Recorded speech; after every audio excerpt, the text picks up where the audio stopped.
que você achou do mercado ontem e desse setor em específico em relação a essa notícia que o mercado acabou sendo aí beneficiado por um aço mais caro no mundo e por enquanto nós estamos aqui pegando essa carona e podemos exportar mais e mais caro? Marco, tenho observado com um pouco de cautela essas informações. Eu entendo que de alguma forma essas empresas elas acabam sendo beneficiadas de alguma maneira por conta de expectativa, demanda, principalmente oriunda de alguns países que inevitavelmente, mesmo que as plataformas não sejam diretamente relacionadas na sua grande totalidade ou proporções mais ampliadas, a gente percebe efeitos aí oriundos de China. E ontem o mercado também trabalhou com a ideia de que talvez a fala do Trump fosse, em alguma medida, um eventual blefe. Então, acho que o mercado ainda vinha nessa expectativa, na incerteza quanto a esses aumentos. No primeiro momento, quando a gente olha para todo esse contexto de aumento de tarifas, principalmente para aço e alumínio, de forma indiscriminada e extinguindo todas as isenções de cotas que haviam previstos, inicialmente, algumas empresas brasileiras, e aí também eu acho que a gente pode incluir CSN, acaba tendo um impacto negativo no volume de exportação. Mas como há também alguma possibilidade de produção internamente, isso acaba trazendo aí um leve benefício. Mas a minha percepção é o seguinte, eu acho que o primeiro efeito de tudo isso é um efeito que preocupa, porque a imposição de tarifas, por sorte, não é só relacionado a um país ou outro, nesse caso o Brasil, que é o segundo maior exportador de aço para os Estados Unidos, mas isso impacta globalmente. O grande desafio das nossas empresas é concorrer diretamente com o produtor americano e não com outros players globais que também entram nessa mesma esteira da tributação alterada pelos Estados Unidos. Isso traz um impacto diretamente e mais efetivo para o consumidor, né, para as empresas norte-americanas, que obviamente precisam importar e a um custo mais elevado, porque quem paga essa tarifa no final do dia, obviamente, é o consumidor americano, né? Agora, me chama um pouco a atenção o pragmatismo dessas políticas em relação aos Estados Unidos, quanto ao efeito prático protecionista dentro da economia, uma economia que tem aí, obviamente, a possibilidade agora de importar a níveis mais elevados, né? Isso, obviamente, cria uma mudança na cadeia distributiva global, e a gente sabe que depois de pandemia, do advento de guerra da Ucrânia, houve aí uma readequação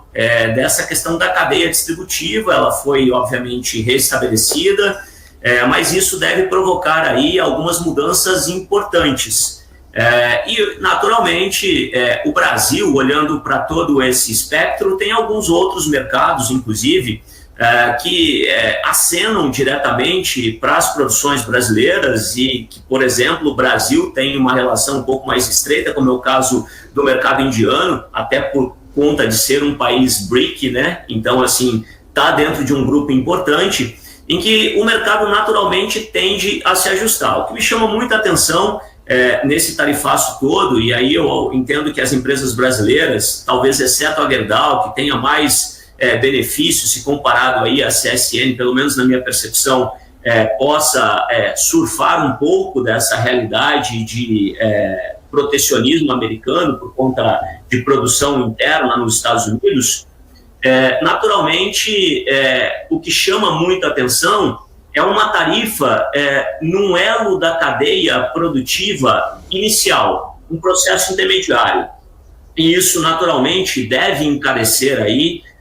toda a estrutura produtiva dos Estados Unidos, né, porque o aço é matéria-prima e o alumínio para várias outras produções. Veículos devem ficar um pouco mais caros, algumas outras áreas e setores da economia também devem ter esse impacto. Então, normalmente se tributa no produto final para gerar um pouco mais de competitividade. Agora, tributar logo no início da cadeia produtiva, isso traz um impacto muito negativo. E o efeito disso, né, pode ser, do ponto de vista pragmático, alguma coisa disfuncional para a indústria, encarecimento de preços, dentro de uma temática, de uma narrativa política que o Trump visa, de alguma forma, combater e que vem trazendo essa narrativa, né, de um governo para o outro nesse processo de volta à Casa Branca. Então, assim, impacto para mim, ele tende no curto prazo a ser um pouco mais negativo do que eventualmente positivo, olhando no lado da CSN e de algumas outras empresas brasileiras que devem sofrer algumas mudanças no curto prazo. Mas, como em economia e política não existe vácuo, o mercado, obviamente, ele se ajusta e, naturalmente, outras medidas deverão ser implementadas. E a minha percepção até que foi um dia positivo em relação a isso, porque nem o Haddad, nem o governo como um todo se posicionou de forma, o próprio Alckmin, né, a criar aí algum contraponto numa narrativa de escalada de tensões diplomáticas entre os países, né, nessa esteira do comércio internacional. Isso é bastante acertado, porque isso pode, de alguma forma, trazer um pouco mais de parcimônia e, sob a ótica de que o Trump tem utilizado a questão das tarifas para chamar outros países a repactuar alguns termos nas suas relações bilaterais, pode ser aí uma oportunidade do governo brasileiro, se bem que os canais estão entre Lula e Trump relativamente meio que interrompidos, né? Não é fluido nesse momento, mas isso pode ser uma oportunidade de reaproximação e talvez entendimento de termos que sejam favoráveis para os dois lados.